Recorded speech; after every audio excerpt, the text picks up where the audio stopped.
Whose house? Bill's house. Bill! Bill's house. Bill's house.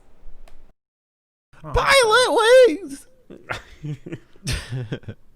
Alright guys, let's get the map it out Mario 64. What do you say? Let's discourse on it first, boys.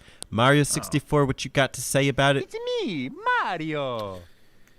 I mean, what can you say that hasn't already been said? And I think we have said it on a couple other videos, so I'm going to keep it short and concise. This was a big video, or a big game for the N64. Obviously, it was a launch title, and it was really probably the first introduction to true 3D gaming for a lot of people, myself included. Obviously, the PlayStation has elements, but I think N64 really gave you that open world, and it showcased it with Mario 64. I played it.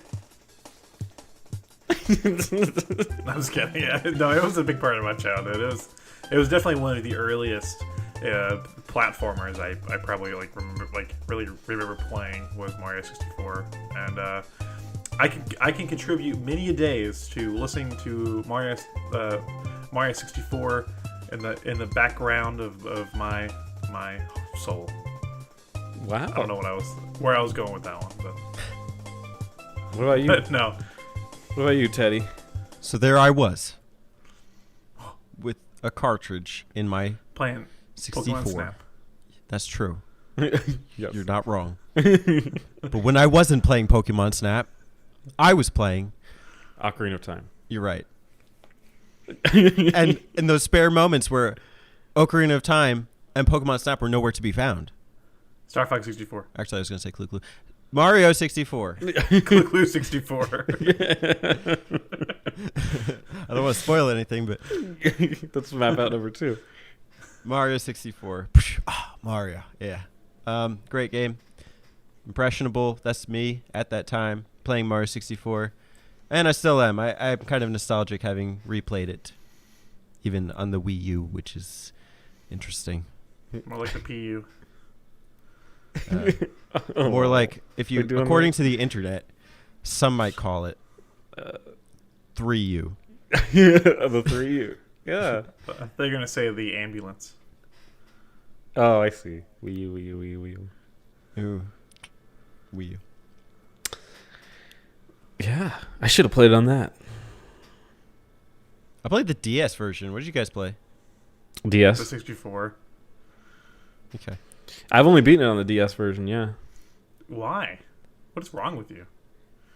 Well, that's a deep question to ask on a button map, but I didn't have an N64 when it came out. I was poor, so I got it way later.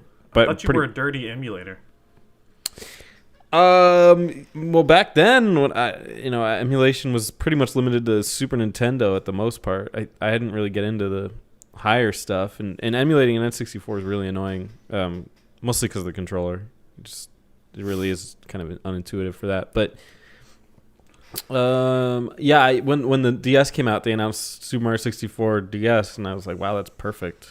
What a great game to start with, and figured I'd catch up. Because I saw my friends playing Mario 64, so I knew it was great. I just never got a chance to get my mitts on it.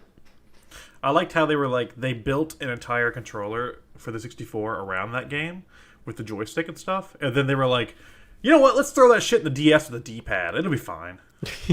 It was fine like 5 years later when they came out with the 3DS. Yeah, but it doesn't fix the game's controls. It just fixed the button, the thing itself. It was still weird. Because it was only octi-directional, so even playing on the Wii U wasn't perfect. It was definitely like some of those battles, which I guess we can get into, were awkward. It was still programmed for the DS. But yes, Mario 64. It all began somewhere, and it began with a painting in Toad's castle. Do you guys want to talk about the lead up to the castle? Oh, dude, that's one of the most iconic moments is when Mario jumps out of that pipe. Dear Mario, I'm fucking been kidnapped again. I baked you a cake. Or whatever. I don't know. Oh, yeah. She's like, come get